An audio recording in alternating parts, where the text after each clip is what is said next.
Hello, Assalamualaikum. My name is Usman Sattar and you are watching Jet Ki English Seedhi Saadi. Today our topic is possibility and doubts. मुमकिन है या उम्मीद है या हो सकता है मुल्क के हालात ठीक हो जाएं, हो सकता है तब्दीली आ जाए, हो सकता है करप्शन ख़त्म हो जाए, हो सकता है हमारी कौम सही हो जाए, हो सकता है हमें अकल आ जाए। तो ये सारे जो हो सकता है वाले या मुमकिन है वाले जो फ़िक्रे होते हैं, इनको किस तरह से इंग्लिश में ट्रांसलेट करते हैं, इसका सेंटेंस स्ट्रक्चर किस तरह से बनाते हैं, ये आज का हमारा मौजू है। और इसके ऊपर मैं अब आपको सेंटेंस स्ट्रक्चर बनाना करते हैं। पॉसिबिलिटी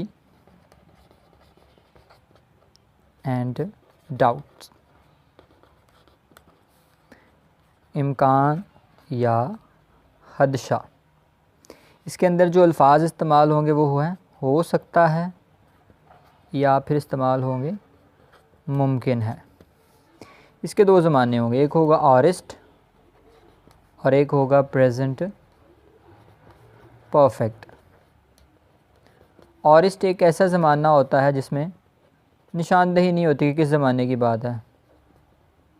ऑरिस्ट में ज़माने की निशानदही नहीं होती। दूसरा आएगा प्रेजेंट परफेक्ट। अब ये एक्टिव वॉइस में भी डिस्क्राइब होंगे, ये पैसिव में भी होंगे, ये कॉजिटिव 1 में भी होंगे और कॉजिटिव 2 में भी होंगे जी। अब इसका बनाते हैं हम स्ट्रक्चर।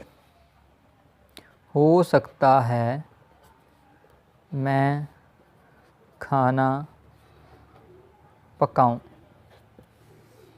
फॉर्मूला है जी हमारे पास subject plus may plus first form and plus object. तो आएगा आई मे कुक फूड।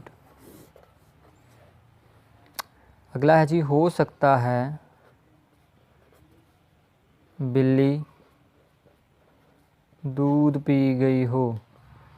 बिल्ली वहाँ कहाँ थी, मैं था। सॉल्व करने का फॉर्मूला है subject plus might plus have plus third form plus object. आएगा कैट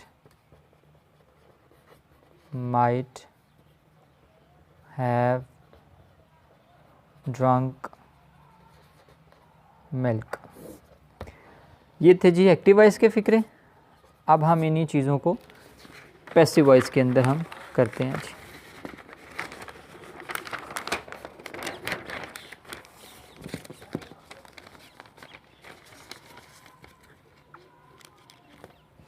पैसिव वॉइस के अंदर करने के लिए अब है जी हो सकता है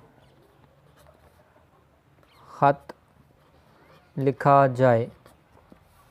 object plus may plus be and plus verb की थर्ड फॉर्म। तो आएगा लेटर मे बी रिटन। हो सकता है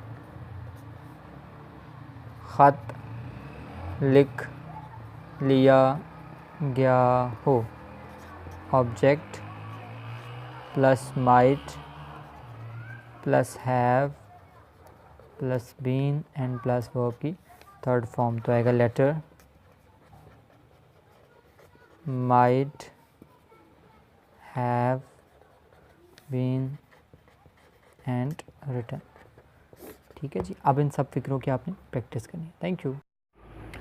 वीडियो पसंद आई आपको? उम्मीद है बहुत पसंद आई होगी। अभी तक अगर चैनल सब्सक्राइब नहीं किया तो चैनल सब्सक्राइब कर दें। और एक और बात, प्रैक्टिस ज़रूर किया करें। प्रैक्टिस के बगैर आप अंग्रेज़ी नहीं बोल पाएंगे। प्रैक्टिस ज़रूर किया करें। और इसके साथ मैं आपको ये कहूँगा कि इसको ज़्यादा से ज़्यादा उन लोगों के साथ शेयर करें जिनके लिए फ़ीसें देना, अच्छे इंग्लिश मीडियम एकेडमीज़ या बड़े बड़े स्कूलों की फ़ीसें देना नामुमकिन है। उनके साथ इस चीज़ को ज़रूर शेयर कीजिए। मेरे पास एक स्टूडेंट आया, उसके 1030 नंबर थे मैट्रिक के अंदर, लेकिन वो एफएससी के अंदर नहीं अच्छे से परफॉर्म कर पा रहा था और उसके अच्छे नंबर नहीं आ रहे थे। तो उसका मैंने पूछा कि भाई इतने नंबर आ गए तो आप क्यों नहीं इसको कर पा रहे? तो उसने कहा सर मुझे इंग्लिश नहीं आती। तो इंग्लिश हमारे जो वो नौजवान हैं, वो बच्चे जो वो स्टूडेंट्स हैं जो बहुत अच्छे पढ़ते हैं, लेकिन वो चूँकि पसमानदा इलाकों से होते हैं और वहाँ पर अंग्रेज़ी का जो कल्चर है वो नहीं होता, अंग्रेज़ी सही से नहीं पढ़ाई जाती, तो उनकी तरक्की की राह के अंदर ये बहुत बड़ी रुकावट होती है। तो आप इन वीडियोस को उन बच्चों के साथ, उन स्टूडेंट्स के साथ ज़रूर शेयर करें जिनको इंग्लिश की ज़रूरत है और वो पढ़ना चाहते हैं। बहुत शुक्रिया, अपना बहुत सारा ख्याल रखिएगा। अल्लाह हाफ़िज़, बाय बाय।